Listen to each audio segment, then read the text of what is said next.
Hi, I'm Leslie Chapman Henderson, President and CEO of FLASH, the nonprofit Federal Alliance for Safe Homes. I'll be your host today for our podcast, Strong Homes, Safe Families, where we help you prepare for disasters of all kinds. During our show, we're going to share tips and information on how you can protect your family and your home before disaster strikes. Today, we're talking about the Great ShakeOut and International ShakeOut Day. So I'm delighted to welcome our guest, Mark Benthien, who's the Director of Communication, Education, and Outreach with the Southern California Earthquake Center. Welcome, Mark. Hi, Leslie. It's great to be with you. Thanks for joining us.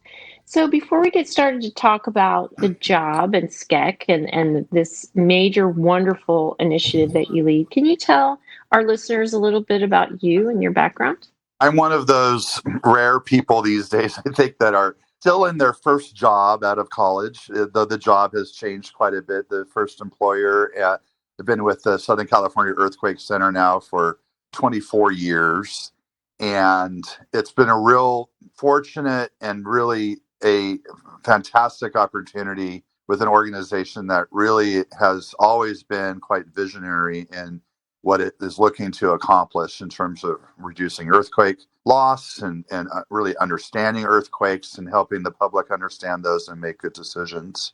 And I'm also fortunate to be doing what I wanted to do when I grew up. From when I was about 13, I decided I wanted to help people be prepared for earthquakes in California because it was such a socially relevant thing at the time. There had been a big earthquake in the LA area. I grew up in San Diego.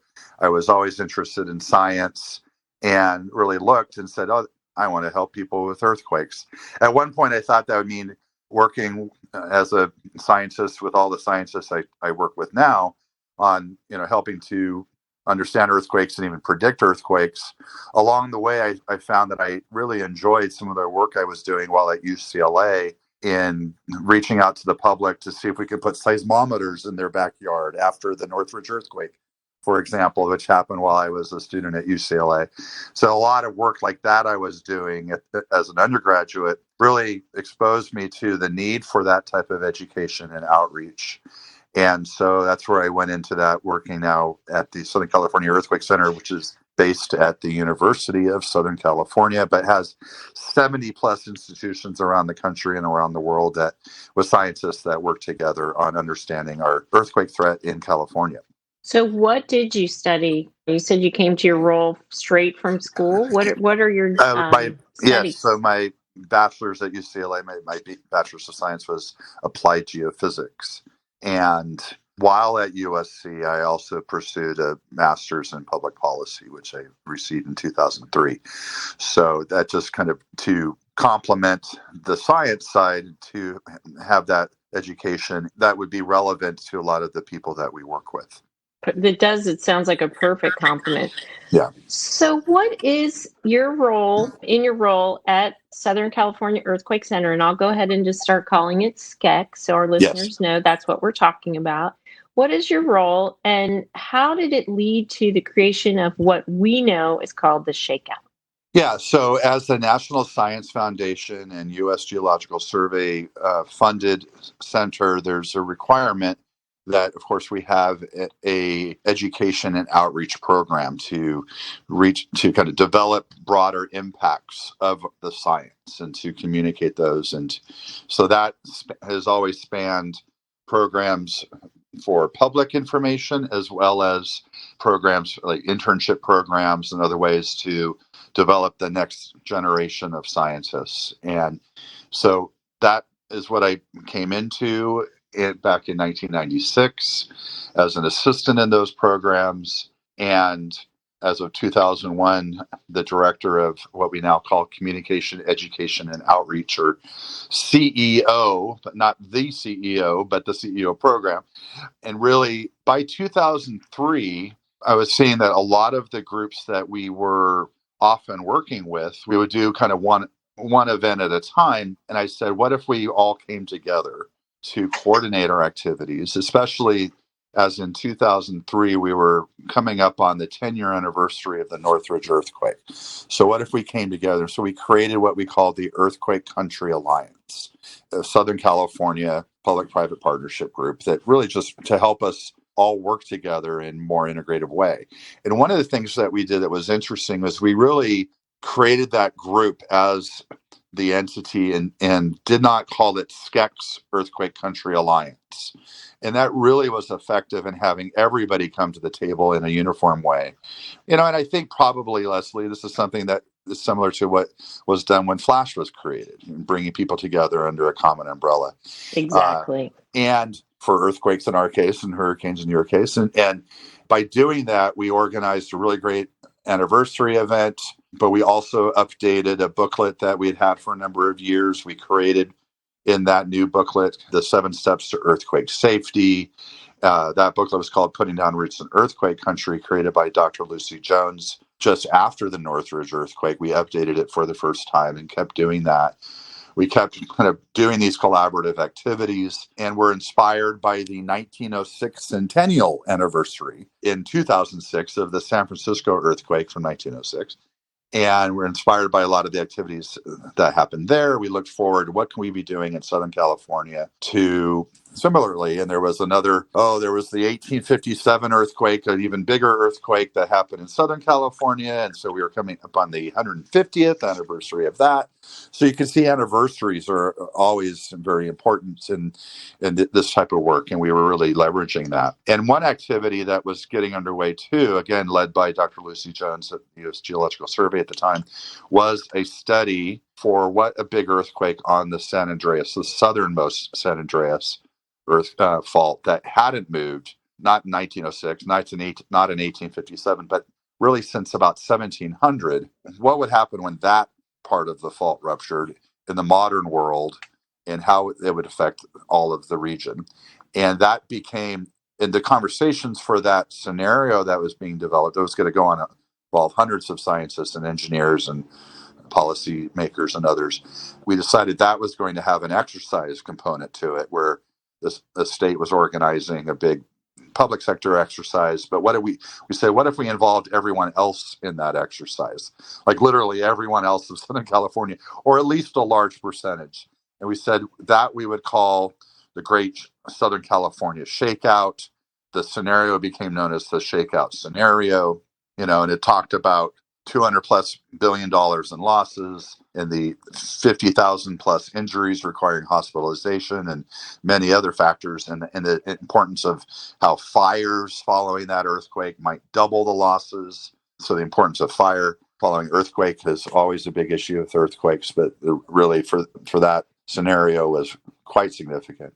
So we started planning for that. And so that's where we really built up having so many people plan to participate, to hold an earthquake drill in that first time in 2008. And it was meant as a one-time event. Okay.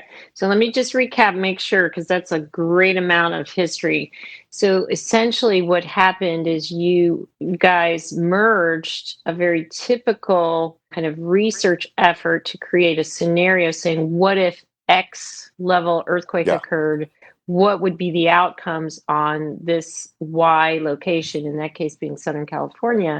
Right. And what you did is you pivoted to the public to find a way to get them engaged so they would hear and listen and benefit from those learnings. And is this the first time that, drills and exercises, especially scenario-based exercises, are a not uncommon method to help the emergency management community prepare.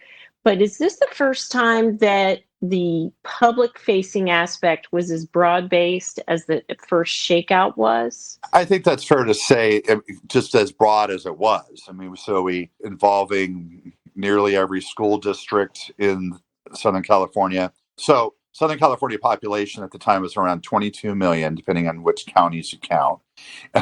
and we basically had a quarter of that participate, which was our goal. We said, wow, if we had a quarter of those people participate, that would be significant, because it would be over 5 million. And so we had a process of, we kind of invented that, to do an earthquake drill, course, which is primarily what people are practicing is how to protect themselves.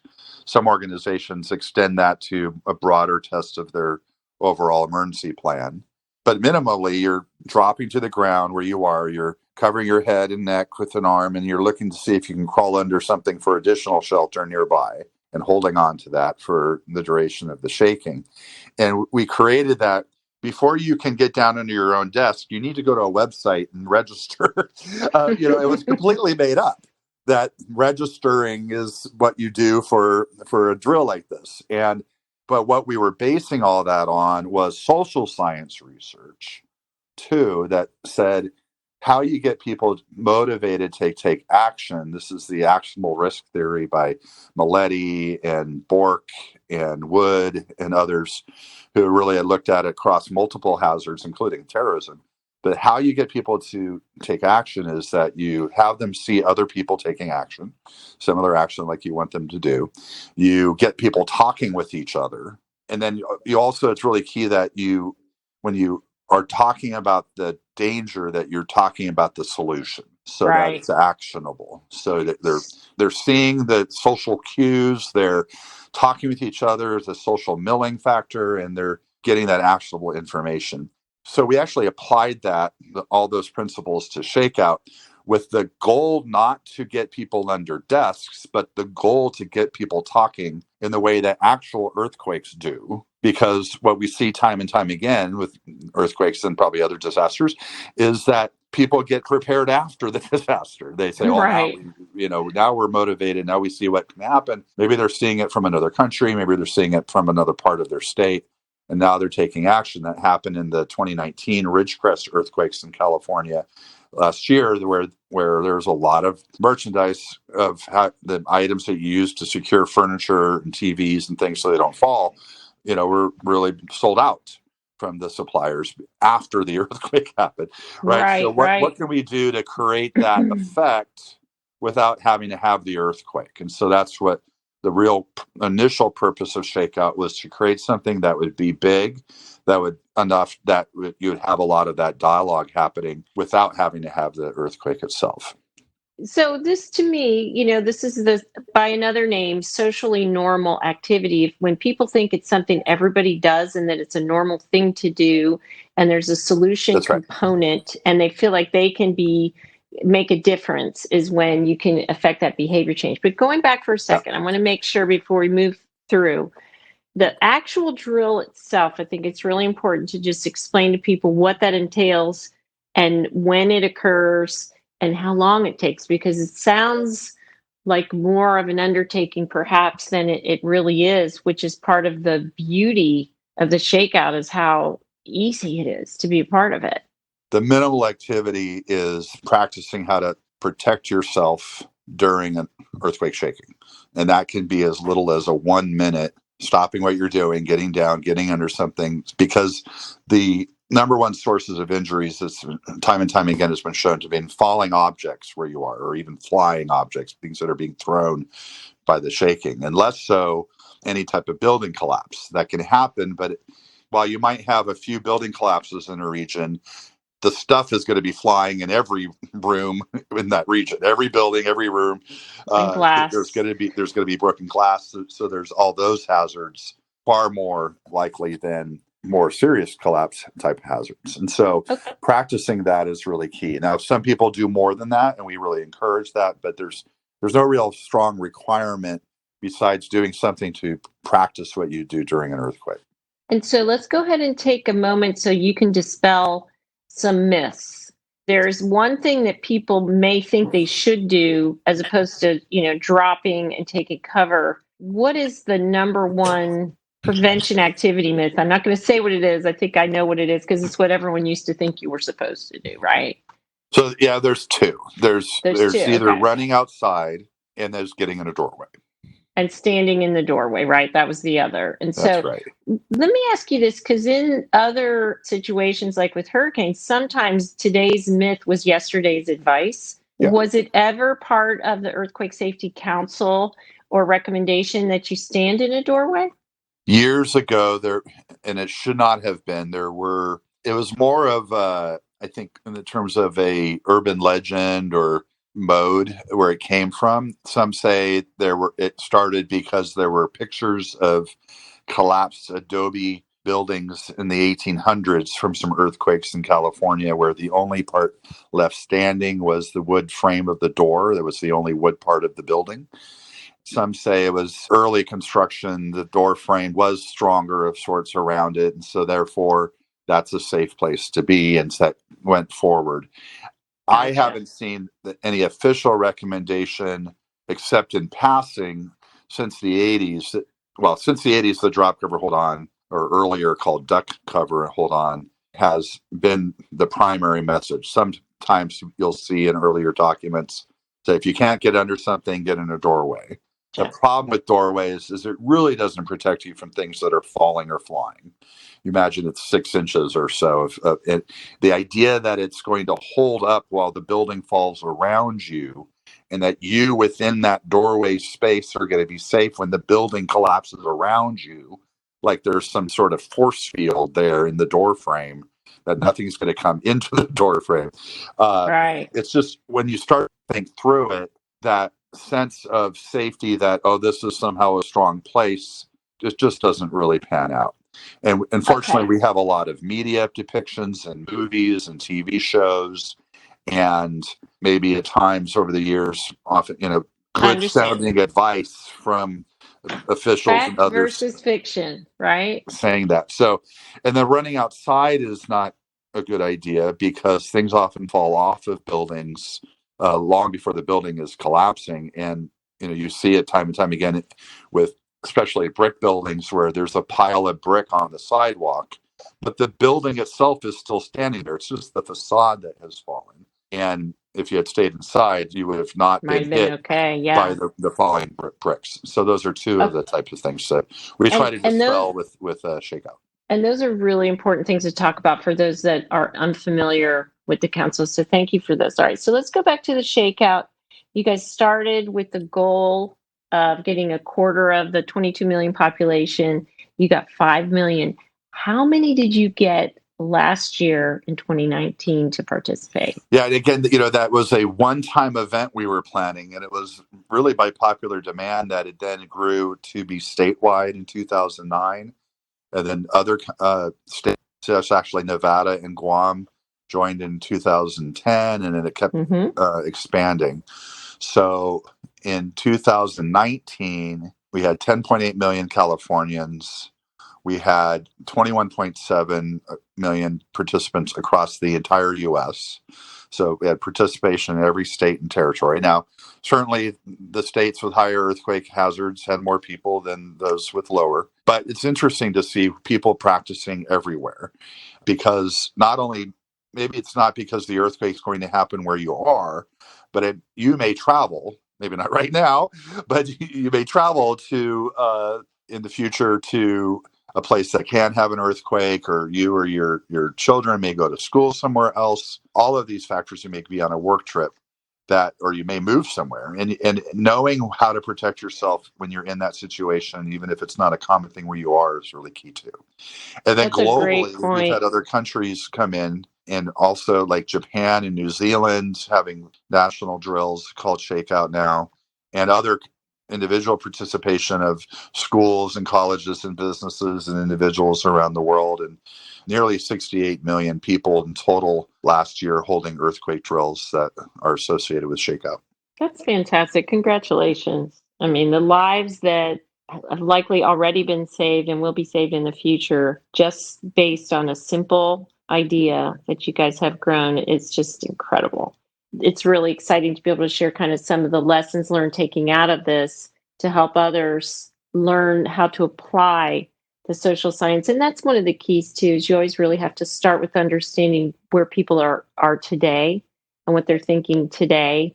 And I know we've often talked about our work with Disney and understanding that any kind of behavior change has to lead people to a viable solution. And I think that's what's so exciting about this.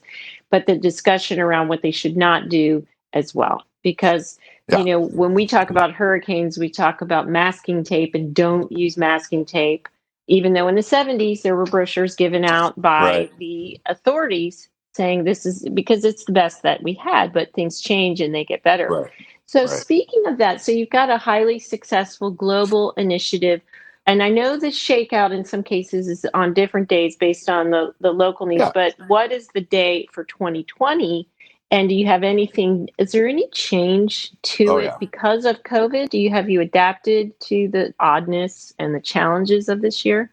Yes. So the International Shakeout Day each year is the third Thursday of October. In 2020, that's October 15th. One thing we always emphasize, but really more so this year, is that that's not some rigid requirement by any means. And we even allow people to tell us what day they're having their drill on in any year. But this year particularly, the flexibility that Shakeout always has when you hold your drill. Again, we created that you register your drill. We're not coming out with a clipboard and making sure that you're doing it on the day you said you were and some sort of shakeout enforcement authority. And so we really want you to have your drill when it works for you. The benefit of having it on this kind of the same day with everyone else is that added discussion that happens in the news media.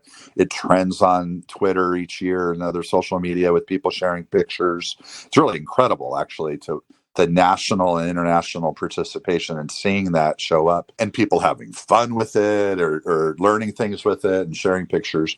So that's one of the flexibility aspects of it. Some people, we've suggested this too, take that to the next level to what we jokingly call the International Shakeout Minute, which is 10:15 a.m. on 10:15 or whatever the year, because it's always a Thursday. I think last year it was maybe the 17th. This year's the 15th. It changes each year, the actual date and time. But so there is that moment, and it is kind of like what I call a reverse wave, where wave at the stadium, people stand up and cheer, and this around the world, people are dropping down to the ground at 10:15 local time, kind of riding a wave around the world, which is really fun to watch, kind of the participation and the tweeting happening in that sense too. So that happened. But the flexibility because of COVID, of course, not being able to choose your date and time. And for many organizations, even doing multiple drills where they're having smaller cohorts of participants so they can have more social distancing. For example, schools or large organizations where they're not having everyone at the same time do the drill and then evacuate to their common meeting location, which is not a requirement, but many do that as part of their overall emergency plan. And so they're breaking it into smaller groups over multiple times. And many people, of course, not all being together, are planning to do their drills virtually. And so that from schools, which are always the number one participation category of Shakeout. So of that 67 million, more than half are going to be children or, through school. That's a factor that's important too. So we're really educating and training the young people who won't hopefully grow up with the same myths that the adults did, to know what to do and to hopefully take that information and share that with their families. And so that's a challenge of kind of evaluating, because normally when you survey people, it's the older people who take the surveys and not the kids. So we're trying to work on that too. So that's one aspect, is that with distance learning, we're working with educators to develop some resources that teachers can use or even parents can use to have drills through Zoom or through a PowerPoint presentation they can go through at home, that kind of give it a very simple way of doing their drill over video conferencing. So there's a lot of flexibility, as there always is. And it's important also that while this is an unusual year and it's different, it's always good to do something different with your drills. So that's another point that we're making, that you're adapting, you're doing something different, but it's a good thing to always be doing something a bit different. If you do the same drill every year, you're only practicing for that one situation. You should practice for all the types of situations that might happen, so that you have that flexibility for when the earthquake happens that probably won't fit any of those particular ones, but you have practiced. And here's a thought by people. So I have a granddaughter who's in PK4, who's doing Zoom school for at least the first 2 months. Yeah.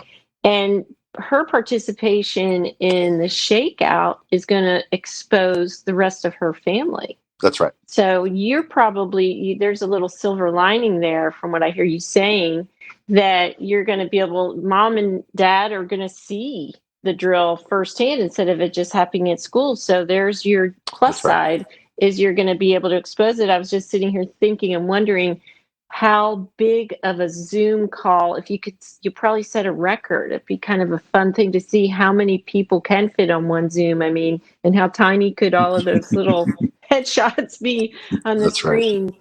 So this is fantastic. So I have one last question for you before we wrap up, because this is very timely. So we'll have this out for our listeners. We will too. I want to mention that we will link to all of your resources and your website. Certainly shakeout.org, where you can go to register and get all the information. We'll have all that on the post with the podcast, and then we'll also have some show notes with some of the high points of all this wonderful information.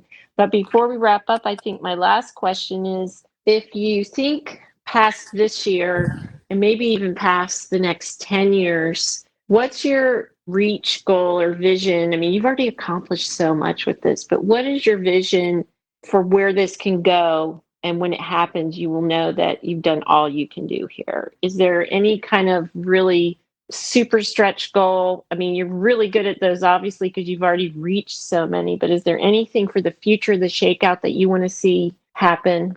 Definitely. So while we expect to continue, maybe this year we're not going to beat the records that we had last year. So those record-breaking participation, we because of COVID, we understand that, and we're seeing registrations at a lower level because of it, and that's understandable.